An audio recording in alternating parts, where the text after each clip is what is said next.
Hey guys, just another video today. Hopefully going to be quite a nice interesting one for you guys. It's a bit different to what I've done in the past. So today we are going to be installing one of these. So that is a CB radio. I wanted one for such a long time. I know so many off-road trips that all say it's compulsory to have a CB radio, etc. I really wanted to get involved in those, but haven't had one, so it's great to finally get one. And then just for safety as well, you know, you can radio out if you get stuck anywhere, etc. And just good for sort of when you're out and about, finding out any information about lanes if people are on them, etc. So yeah, really useful, and a huge thank you to Car Mod Shop. So they're the guys that helped me with the LED bulbs before. They actually provided the CB radio to me for this video, so a huge thank you to them. I've still got the 5% code with them at the moment, so I'll put that up in the corner up here maybe, or in the description. So you can get 5% off your CB radio. There's very limited stock left, so I think they're looking to step away from doing them, but whilst they're there and they're discounted down, you can get the 5% off. Why not? They look absolutely amazing, they look really good, and they come really well packaged as well in all this polystyrene, so yeah, grab a bargain whilst you can. But yeah, let's get it on into the Freelander.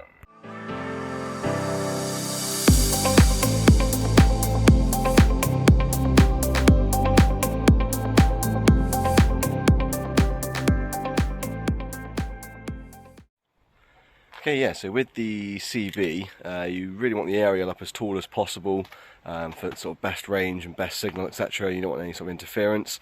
I know some places do a mount that goes on the back wheel, but it's still set down quite a bit. So I've got a through panel adapter antenna, so I bought that in, and that's going to go up on the roof up here. I've got the roof lining off inside the Freelander. It just pops down. Most vehicles will do that as well, so if you're looking at putting it up on the roof, most roof panels will just pop down. And then there should be some single pane areas where you've got access just straight through to the outer pane. And I'm going to be going through there and installing it up next to the the original aerial on the Freelander as well. So it's nice and high, it's up on the roof, there's nothing getting in the way of it. And like you say, because I've got the through panel one, the antenna will go through the roof, and it's got like a rubber seal. And that way no water's going to get in through there, so I don't have to worry about using a grommet for just putting the wire through. I know some people put them up on these bars. But then it's finding a way of getting the wire back through into the car itself, etc. And I just thought, well, I'm going to keep the radio on there, it's never going to come off. So I'll go through the panel with the antenna. I don't have to worry about the cable coming through with the grommet, and it'll seal itself on there as well. So when you take the roof lining out on these Freelanders, this is obviously the 3-door. This panel here literally just popped off in minutes. You've got these nice exposed holes here, which go straight up through to the roof. And that one there, that first square, is in line with the original aerial. So basically we're going to have them next to each other almost. It's a bit further out, but we're going to go down through here. So in a moment we're just going to measure it, and we're going to go down through there, and we're going to bolt it in through that hole. What that also allows is either for the cable to come down, like in through here, or if we bring the cable out through here, we can then just attach some other cables that run along the roof lining and run it along with the original wiring that comes out and down here and follows down in through there. So it should fit in relatively nice and easy. So like I said, we're keeping it level with the aerial. I measured up 7.5 centimeters to the center of this lug here to keep it level with this. And then we're going with my center mark on those three, which is about 20 centimeters-ish. If I have a look on there, about 20 centimeters-ish away from it as well, from that outer bit here. So measuring out 20, up 7.5, and that gets you that center mark there, and that's the one we're going to use for the drill point, which should go level with that square hole on the inside.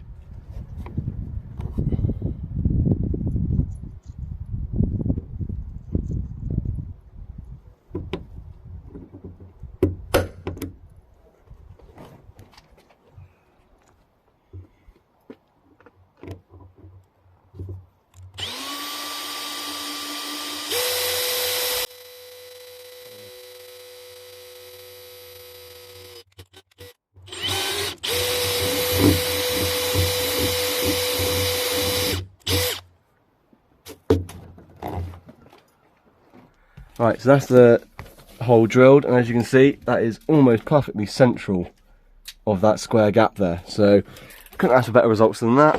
And there's our nice little hole. So now we're just going to drill it out bigger. Yeah.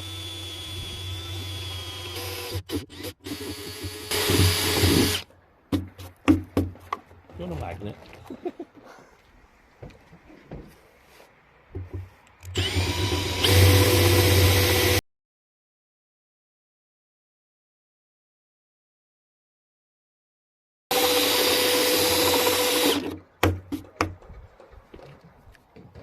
Okay, so that's the hole drilled. Just need to tidy it up a little bit around the top here. Just a bit of the rubber coming off from the Raptor paint, but once I tie that up, it's about a 12, well, an M12 bolt for this one. So this is it's a Thunder Pole antenna I bought, and this is obviously the adapter it comes with for going through the bodywork. And this is the rubber I was on about. Sorry, completely off camera there. So yeah, Thunder Pole adapter that came with it, and that will go nicely through there, sit on there, and it is nicely in line with the other aerial. So really happy with that. I think those measurements worked out almost spot on. So the next part is going to get it in and get it threaded on, but we're just going to quickly tidy this up. Okay, so hole's nicely cleaned up, so now it's time to put the end in. So this is the end here, and what we've done is there's the metal base plates in there with the 3 prongs for gripping the bodywork. We've actually filled it with caravan sealant. So this is stuff that dries like a sort of rubbery silicone, and it should stop any extra ingress of water into there. Like there is the rubber seal, but there's no harm in any extra protection. So that will go nicely into there now, and then what we'll do is we'll press it down, and then in the moment we'll just get rid of all of the extra fluid that we can see coming out through the sides. And like I say, that'll set on there nicely now, like a sort of hard, rubbery sort of silicone as well, which is really useful. And the next set is the bolt and sort of grip washer to go up from the inside, looking up, going up into the bodywork. Strangely, using a 16mm spark plug socket gives you the exact length required without needing an extension.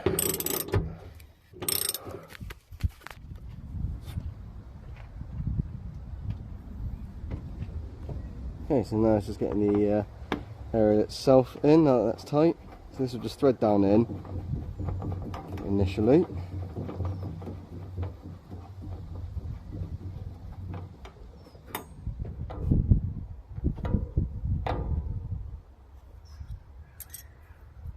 And then an 11mm spanner and just nip it up tight. So that's that on there, that's that on. Lovely, just started raining. So on that bit I know you saw quite a bit of white sort of smearing there. We actually just used an rubbing alcohol, sorry, and a wipe, and just sort of cleaned it up. It's got a bit of a white ring around it, but it's pretty cleaned up now, just so obviously it doesn't stay with all that white everywhere from the sealant. So that's nicely dried on there and looks pretty pretty. The next challenge is, obviously that's up inside there. We're going to run the cable in, well, hopefully be able to get enough of an angle to get it to keep going inside there, inside here, and then it's going to pull along here to here, come through here, out here, to the back. I'm going to have the radio up in here. There's enough room where just about I can have it here without it getting in the way of the mirror, and the cable coming at the back I can turn enough to come along here without interfering with this, and without interfering with this, and without interfering with this cable for my dash cam as well. So I should be able to have it just about here without it being too far up where I can't see the face of it. You know, we're looking, if I grab it now, sorry, it's got the mic still plugged in, we were testing everything, sort of up in here. It doesn't get in the way of the rear view mirror, it doesn't get in the way of the window, and I can have it just about where I want to have it. I've got the cable running inside here, and then coming out into there. And I thought I'd show you the way we do it. It's an old curtain puller sort of rod. We hook it over the end of the cable, bring it out on the end that we need it, and then when we put it up in, sorry, it's a bit harder doing this one-handed, but when we put it there where we want it to go, hey presto, we've got our thing. And then the plan is, I'm going to take these off in a moment. I haven't got any replacements just yet, they're at home, but I'm going to take these off and run the cables next to each other and back into the radio. So I've got 2 nice neat cables all coming out in the same place, and it all works in exactly the same way. Okay, so what we've done just is how we're going to get power for the radio. So we've undone the 4 screws that were here. I'll probably do a full video on how to remove the dash at some point, but we've basically removed the dash up to the point where we could pull this away. We've pulled this out from the back of the cigarette lighter, and then we've pushed the dash back, and this has given us enough room now where we can push a pin into these, push the wires out, and push the wires in together.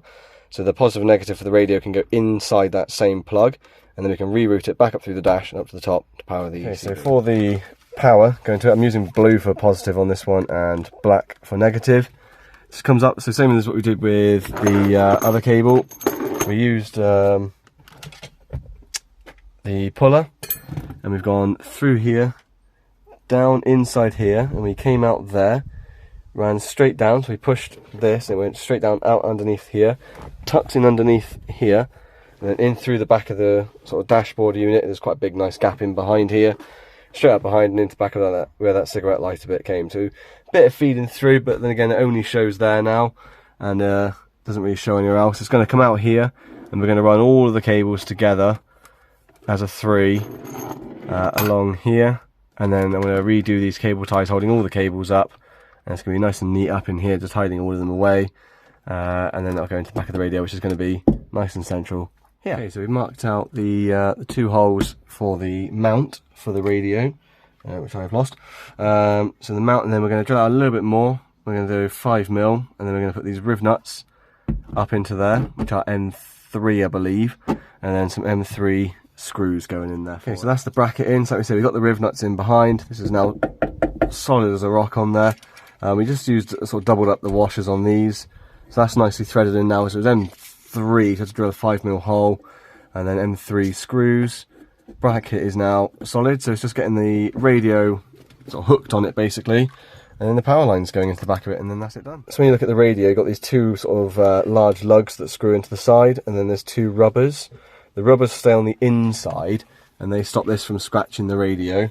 And then the 2 things here just screw in onto the sides and hold the radio in. Okay, so that's the radio up. So as you can see, we've got the rubber on the insides here and here, screw on the outside, and then they just do up, and the radio sits in there nice and neat. And I'm going to get like a little probably rubber pad or something just to sit here on each side, just to stop it making noise. But I can see that screen quite easily from the driver's position. I can change over to channel 19, which is pretty much where it's going to spend its life, so I don't really have to look at it all the time. I've got the attachment there, and on the back you've got the plug-in for the here, which is for the antenna, and then the 2 power lines that come out, we're going to put those to the blue and the black in just a moment. Okay, so like I said, that's the radio up in there. I've just screwed the mic in now, and what we've done is we've just done 2 little holes here, and the bracket for the mic is going to go up in here, and the mic will just sit up in here next to the radio, just like that. And I'll tidy the cable away sort of over the top. Power cables, we just cut them off straight and just soldered together, and then put a heat shrink over them. So they now went over the top of the antenna lead, and they all just go into here, nice and neat. Just looks like a sort of stock wiring loom almost. Like I say, if you were to clip the bodywork back up onto here, you could in theory put 2 holes in the bodywork if you were to clip it back up, and they could just come through for the cables. So you could have 2, like, you know, a slit here, the cable could push down through and come into the back of the radio, and you can have your bodywork back on here. I don't, unfortunately. Mine does stay off at the moment, but like you say, you don't really see any of that cabling anywhere other than that tiny little bit in the corner there. So really happy with that. Just need to get this mic up, and then we're done. I don't know if I'll be able to really test it, because it's reliant on me having someone else with a CB radio to talk to show you it working. But just as an example, if I turn the just ignition on 1 click now, it does come on. So if I just click it across, it will go to 19, which is where it'll spend most of its life, until I go on trips and they ask for a specific channel. Back to 31 to 19, but that's it on there. So does work, nice and easy. So all done. Okay, so that's it all wired up now. Say hopefully this will be useful for some. Like I said, to be honest, they're so universally fit, able to be fit. Like I say, I use that through panel adapter up there. That could go anywhere on the car. So you could put it on the bonnet, you could put it on the boot, you could put it anywhere where you can get access to the inside of it on the inside of the panel. Like on the Freelanders, all these kind of trim bits, especially on the 3 doors, all just pop off in 3 seconds. So, you know, if you wanted to pop this off, it's literally a couple of body clips and it pulled down. I keep mine off most of the time now, but you could pull this down, put it up through, wire it in, push it back up again, and you wouldn't see any of this, and you wouldn't even see that. It would keep everything completely hidden. And like I said, if you pop this off, did all of this, and put a slight slit in the front bit here, you could even put it on this front facing bit here, so it would be out of view. Push the cables on through. This should fit through quite easily as well, and then just bring it on through and have it in there. That would also work. But yeah, I've tucked the cable away out of here for now. Really smart, doesn't get in the way at all, doesn't interfere with any of my vision anywhere. I've still got 100% view out the window without anything getting in the way, and I can see the face, I can see what channel I'm on, and I can see all these really easy. So really happy with that, really tidy. Hopefully you guys like this video as well. And like I said, Car Mod Shop, really good of them to send this out for me. Like I say, they've got a 5% off. I'll put the code up on the video and in the description as well. So, you know, grab one of these whilst they're nice and cheap. But see you when I see you. Okay, so I just drove with the radio on the way back home there, and I can confirm it definitely does work. I could hear a lot of chatter from quite far away from what I gather as well, actually. They were sort of on the M4 as I was going through Box, I think. But obviously I'm not going to put any of that up because those are private conversations, so I'm not going to put any of that up on the video, but I can confirm it does work. But just wanted to go through a really quick few features actually on the radio before the end actually, so I'll quickly show you. So one thing I like on the radio is it has this little, there it is, this little tab here, which is channel 19 and channel 9. Now those are actually the two most commonly used channels. So 19 is sort of general chit chat, 9 is emergencies. So I just kept it on 19 on the way home. And then there is AM and FM. AM you'll probably pick up on more, although it might be more scrambled. So FM typically will only pick up on sort of the stronger channel. So any of that, so whatever's the strongest signal, it'll pick up on that one, and that's the one it'll present. AM, it will just be all signals. So I kept it on FM. It was actually really clear. I was quite surprised. And then you've got the squelch and the RF gain. Like I say, this is my first CB radio, so I'm still sort of learning it. But squelch, I believe, is if you're near the edge of a sort of signal where you're getting signal from somewhere, so sort of communication. Squelch means you can sort of get rid of that background interference a little bit. So where you've got, you know, sometimes if you have like a, like a cutoff on a certain level of volume, and you can try and sort of, as you raise that, it will sort of raise up that level. So you kind of get rid of that interference to try and focus on that sort of louder noise. And then the gain is how much you're putting through the aerial to try and sort of boost that signal, from what I gather, very rudimentary understanding on my part. And then it's just volume on this one. And then there's your channel adjusters. But really, really impressed with it. It was really clear. I was getting some pretty good range as well from what I could gather.